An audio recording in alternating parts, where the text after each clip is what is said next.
viewers, and welcome to Vices and Virtues. Once again, I am Ene Uja, and I am joined with Blessing Olujimi, also known as Auntie B. Yeah, I'm also Blessing Atua Olopintila. Good evening, viewers. Good to know that I have a namesake. On today's episode, we'll be discussing the topic, the mirror and the idol. As we all know, every family, or most families have an idol or someone they idolize. And to open up this session, I wrote something down, and it says, marriage was never meant to be the place where you arrive. It is the place where you are undone. It is a mirror that shows you your own weakness, your selfishness, your pride, your need for control. That is why it is called an institution that is endless.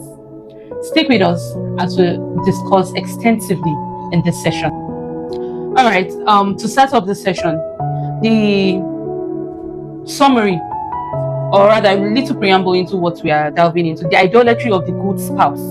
Now, when your marriage becomes a mark from your distance, when your marriage becomes a mark for your distance from God, that is, your marriage has become a mark you put on, and at the same time, it is distracting you from being close to God.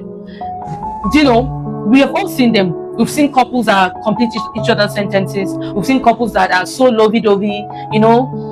The way they do these things, they do it so effortlessly, and you feel like it's like your own marriage is wrong. Oh, there's something wrong with your own. I know we all understand what I'm trying to say. We see them, couples that compliment each other, their dress sense, the way they talk, the way they do things, and they'll be like, oh, God, oh, it's like there's an issue with my own home. But then, most of those couples, believe me, most of them, they are the ones that have hidden vices in their homes. They are the ones that are struggling the most. Now, we are not saying everyone, but we say most, because believe me, you realize that a lot of happy couples you see as a role model, you admire from a distance, and within the space of 2, 3, 4 years, you realize that they've gone separate ways or they divorced, and you begin to ask yourself this question: what went wrong? These people, they used to be together, they love themselves so much and all of that. Then what went wrong actually? And that's when you realize that there's a mask that is always worn outside for the society to see, for people to see, and oh, this is who they are. But deep down, or in the secret, they are entirely a different version of themselves. So as regarding this preamble, now, so who is going to start the blessings? Who is blessing us first? Okay, so I would like to go first. Okay. Good evening once again, viewers. This is what you've really talked about, this lots of people's reality.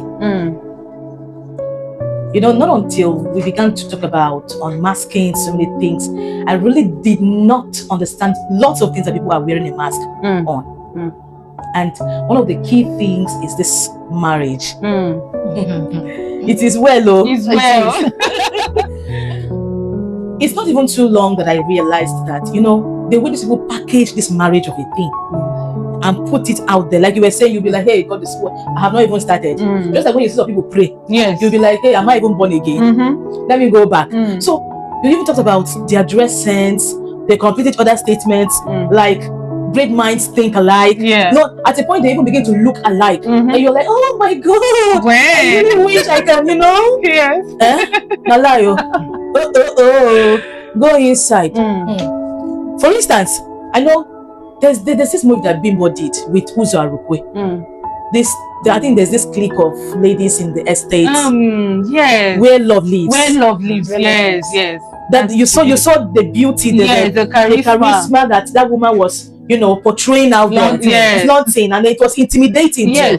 Even when they had a meeting, you saw how she more like nobody could compete with her. But you saw what was going on. Exactly. We never even realized that something of sorts was going on. So we have marriages like that, and then you are wondering, oh, what went wrong? I was really heartbroken when I heard of Frederick Leonard's breakup with Peggy Ovire, the wife. That's a couple I loved, I admired. I've really loved the way they these two people carry themselves. But before someone would break up from a marriage, definitely something went wrong. Yes, in the secret. In the secret that you and I did not know. Yes, so in a nutshell, it's not always about what we see out there. There's a lot of mask, a very heavy mask that people are really wearing. I don't know if you permit me to talk a little about, you know, the career women. Please go ahead. The career women are going through a whole lot. If any little thing that they have made you a role model, any little thing that they have made you a mentor, and when you are struggling, they won't let you live your life again. They won't let you to be vulnerable, to want to grow. You know, they don't make you mature overnight. Yes. Before you know it, the way she look at me, I'm being myself, and then they just place something so heavy on you that you now begin to be so picky, so overcautious. You understand? Your husband does something that is even you're not happy about. You can't even say it. Because our neighbors will say, hey, she's a celebrity. Oh, she's this power couple. So you mean, they used to quarrel, and it's a normal thing to have misunderstanding in the home. It is. Even, sorry to cut you short, they said the teeth and the tongue fight. They do fight.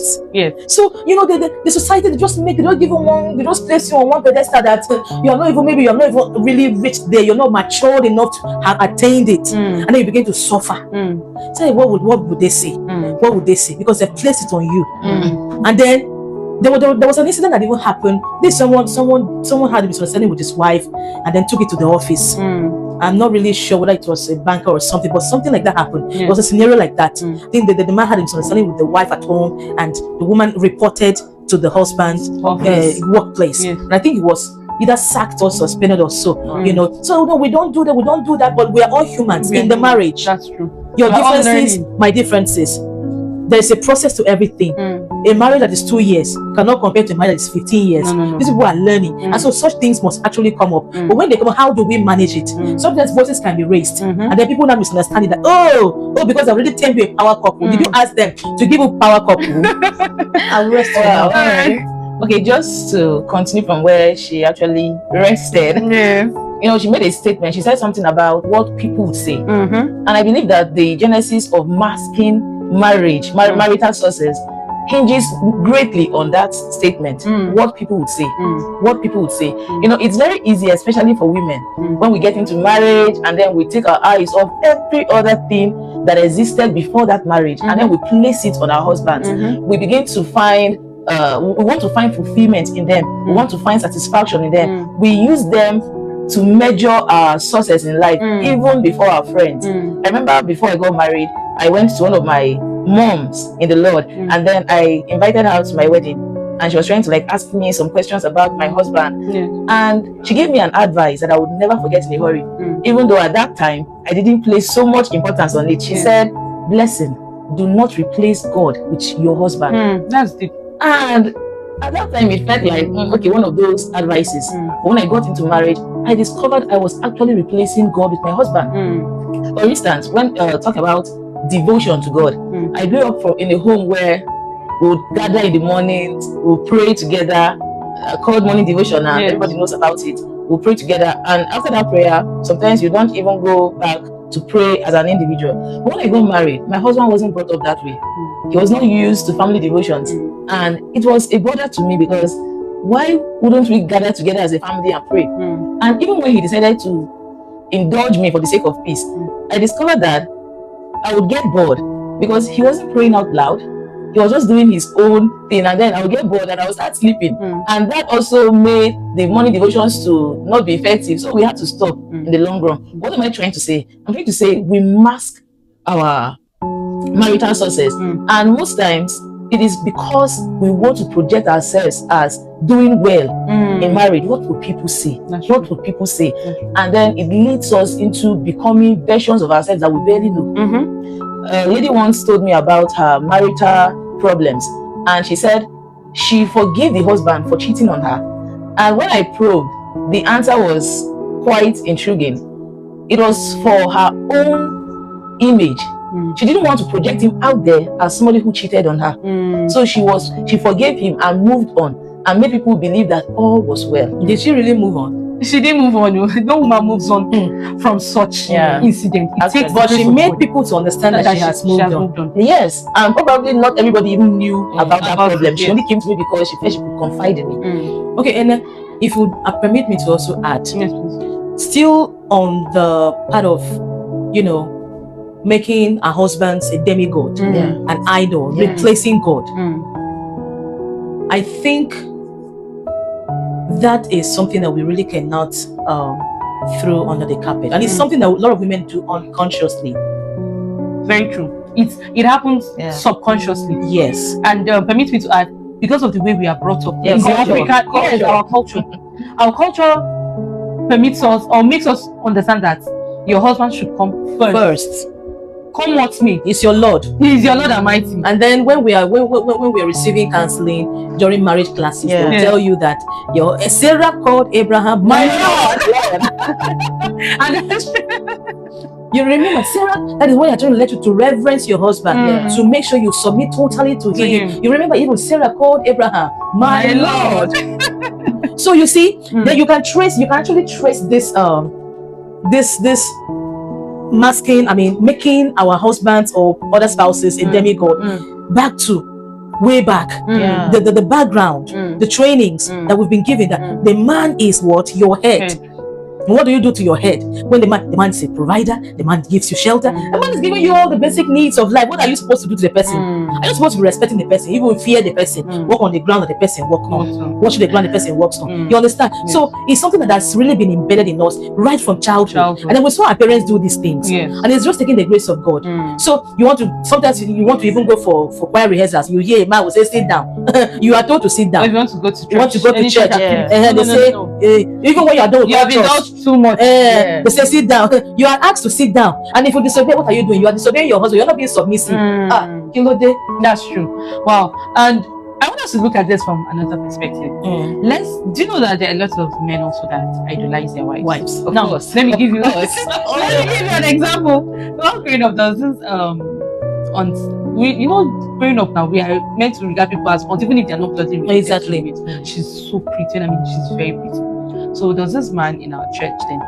When you know that a man is not deserving of this, you should understand. Sorry to use that word. No. Sorry to use that word. Sometimes it's very obvious. Yes, you know that this man is not deserving of this woman. When he talks of what sort of class, the way charisma, beauty, you know that he doesn't deserve her.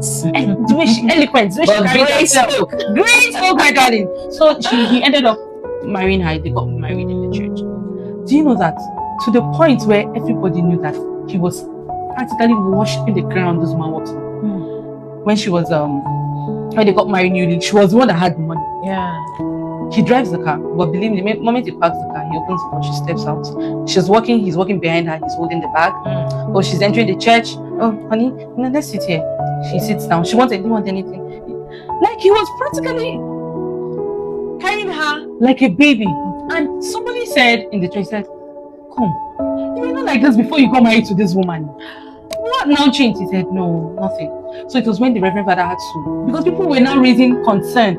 No, this man is not this way. He used to be a lay reader. Then I was a Catholic. He used to be a lay. He doesn't attend lay readers meeting. He doesn't, like, the only thing he thinks of every day at times is his wife, nothing else. So the Reverend Father had to call. He said, come, what is the problem? He said, he had to open up. He said, he doesn't deserve this woman. And that is why he is doing all he can to keep her and to make her feel he appreciates her. And the Reverend Father told him, no, you are losing yourself in the process. Of course. You don't come to church, like you come to church, it's like you're in church for your wife, you're not in church for God anymore. You used to be a very what's the word now, active member, but the only thing, you're always with your wife, following her around, carrying her things around, you don't do things for yourself. And he said, there is nothing anybody's going to tell you. That this woman, he would love her, he would cherish her, and people are like, no, this one has turned to obsession. And idolatry. Because you cannot turn your wife into a demigod. Yes, you don't deserve her, but she saw something in you also for her to accept you. You didn't force her. You didn't force her. Yes, it was a willing, she willingly got married to you. So we shouldn't also forget that aspect. Men also do that. Like they do it. It's just rare. Yes, it's rare, but they do it. And when they do it, the society tends to tag those men as woman rapper. Yes, no, this one a woman rapper. He doesn't have a say. He only does what his wife says. I think they say you use juju. Yes, she has used juju. But when you look closely, there's one that has been used. He, as a man, felt he is not deserving of this woman, and that is why he begins to take her as an idol and replaces replace her with God. Replaces God with her. He replaces God with her. And that happens most times when the woman is the provider. When the woman becomes the breadwinner. Yes. So, but I find it irritating actually. It is. The way you explained it. I'm Man will telling you. following the And woman. I wonder if the To me, woman it's demanded irritating. that of him. And Yeah, I she wouldn't I have doubt won it that. because, but from the way she carries herself, it's obvious that she likes it. You know, women, we love such. Of course. So my husband is, oh my God, he's this, he does this, and all of that. But There should be a limit. there should be a limit. That's true. Not that you throw away your masculinity. Exactly. You are now giving me that role. You understand? And You are following up and down, carrying bag, opening door, sitting down here, bringing water, doing this, doing that. And a No. wise woman should also be able to put a balance to that. Yeah, because I wouldn't be comfortable seeing my husband act that way among his peers. And this is not about feeling inferior to him, but it's about making him also retain his self-respect. Exactly. Yes, that's true. That's Exactly. True. Oh wow. There was a script. Sorry, there was a question I sent earlier regarding what's it called? The woman playing the role of the Holy Spirit. So there's this question I have in mind. Like, is it a vice for the wife to play Holy Spirit in the life of her husband? We all know the role of the Holy Spirit. We all know what the Holy Spirit does. So is it a vice? Who is going first? I would like to say, will I say, I won't say in totality that it's a vice. It's a vice to an extent, depending on how you're going about it and the person involved. Okay. Now, the Holy Spirit has the capacity to change someone. There are very little vices that you can see in a man. Not that you feel that you can do it, but ordinarily, when a man loves a woman, Yes. he's willing to let go of some things. Some things. That's true. That could be understood. But you see, a man is almost a lost case, irredeemable, and you say, no, don't worry, I can work on him. I will work on him. After all, we are told not to leave a man the way we met him. Yes. I'm going to work on him. Don't worry, the Lord will do it. I will use my feminine. You are deceiving yourself, and then that becomes a vice, because that is a cause on its own, and only the Holy Spirit can do that. That's true. That's true. Whether because of love, must marry this man. Sometimes they do this because if it's church, some brothers in church are still suffering from some vices. Yes. That the Lord is still helping them. So when it gets to that point, you feel that, oh, we are all together in the umbrella. We can do this. It now becomes a vice. But maybe just some simple mannerisms that maybe a man has. Maybe while in courtship, you'll notice that maybe that's how he eats. Those are simple. Some kind of little words he makes. You're not comfortable with.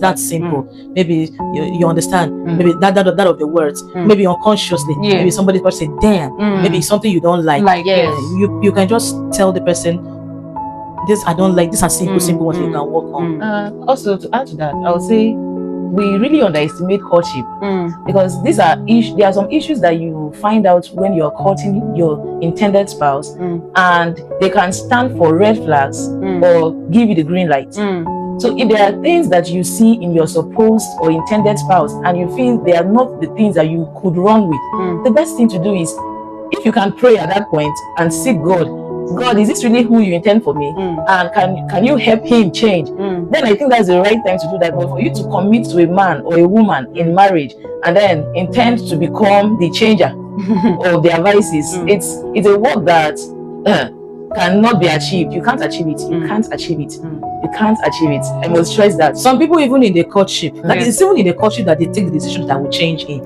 No, but what I mean by that is, when you take such a decision, which, permit my use of language, but I feel is foolish. And then you have not seen the sign of him changing genuinely, and then you commit to him in marriage. Then already you should have read the signs, that the writing on the wall, that this is not going to happen at all.